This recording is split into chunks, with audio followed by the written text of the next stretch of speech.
नमस्कार दोस्तों, मेरा नाम सुनील मौर्य है और आप देखना शुरू कर चुके हैं टॉक विद सुनील।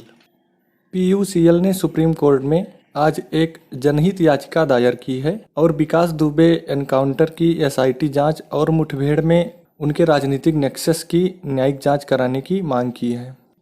इस याचिका में कहा गया है कि मुठभेड़ के मामले में पुलिस द्वारा दिए गए बयान या विवरण पर कई गंभीर सवाल उठ रहे हैं।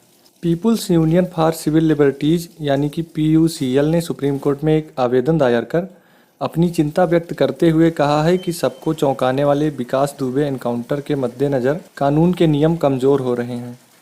आपकी जानकारी के लिए बता दें कि पीयूसीएल एक सार्वजनिक संस्था है जो समय समय पर सुप्रीम कोर्ट में सिविल राइट्स के लिए पीआईएल फाइल करती रहती है और जनहित के मामले में सुप्रीम कोर्ट जाने वाली एक जानी मानी संस्था का नाम है।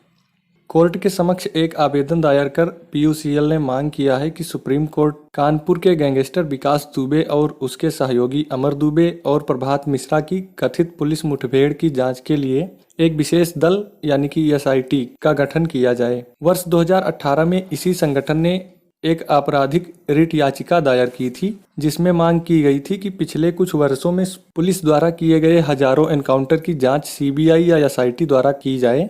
उसी मामले में यह आवेदन भी दायर किया गया है और यह भी आग्रह किया गया है कि जांच ऐसे ईमानदार पुलिस अधिकारियों से कराई जानी चाहिए जिन्होंने उत्तर प्रदेश राज्य में अपनी सेवा न दी हो।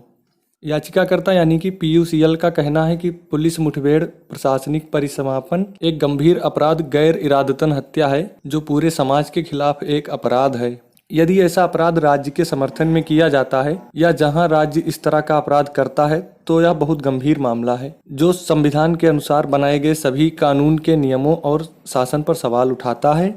इस प्रकार मुख्य याचिका में पीयूसीएल ने प्रार्थना की थी कि सुप्रीम कोर्ट के एक सेवानिवृत्त न्यायाधीश की अध्यक्षता वाली एक निगरानी समिति बनाई जाए जो उन सभी अधिकारियों व्यक्तियों द्वारा निभाई गई भूमिका की जांच करे जिन्होंने अपने कानूनी कर्तव्यों और जिम्मेदारियों का पालन न करते हुए इन मुठभेड़ हत्याओं का प्रत्यक्ष या अप्रत्यक्ष रूप से समर्थन किया है।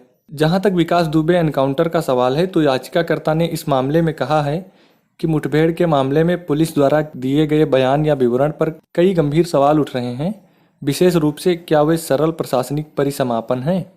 इसलिए उन्होंने अदालत से प्रार्थना की है कि उत्तर प्रदेश राज्य में होने वाली मुठभेड़ों और राज्य में प्रचलित आपराधिक राजनीतिक साठगांठ की जांच करने के लिए सुप्रीम कोर्ट के एक सेवानिवृत्त न्यायाधीश की अध्यक्षता में एक समिति का गठन किया जाए। अधिवक्ता अपर्णा भट्ट के माध्यम से यह आवेदन दायर किया गया है और वरिष्ठ अधिवक्ता संजय पारिख इस पर दलीलें या तर्क पेश करेंगे।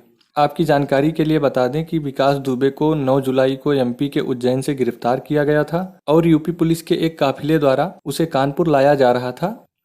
उसे 3 जुलाई को 8 पुलिसकर्मियों की हत्या के मामले में गिरफ्तार किया गया था। कथित तौर पर विकास दुबे जिस वाहन में बैठा था वह फिसलकर पलट गया था, जिसके बाद विकास दुबे ने भागने का प्रयास किया और क्रॉस फायरिंग में वह मारा गया। इस एनकाउंटर से एक दिन पहले ही सुप्रीम कोर्ट के समक्ष एक याचिका दायर की गई थी जिसमें इस बात का संकेत दिया गया था कि यूपी पुलिस द्वारा विकास दुबे को मारे जाने की संभावना है। इस याचिका में कहा गया था कि इस बात की पूरी संभावना है कि आरोपी विकास दुबे की कस्टडी उत्तर प्रदेश पुलिस को मिलने के बाद उसे भी अन्य सह अभियुक्तों की तरह मार दिया जाएगा। विकास दुबे के मामले को सीबीआई को हस्तांतरित करने के अलावा इस याचिका में यह भी मांग की गई थी कि विकास दुबे के सहयोगियों की हत्या कथित मुठभेड़ की गहन जांच कराई जाए। ये सभी कथित रूप से 8 पुलिसकर्मियों की हत्या में शामिल थे।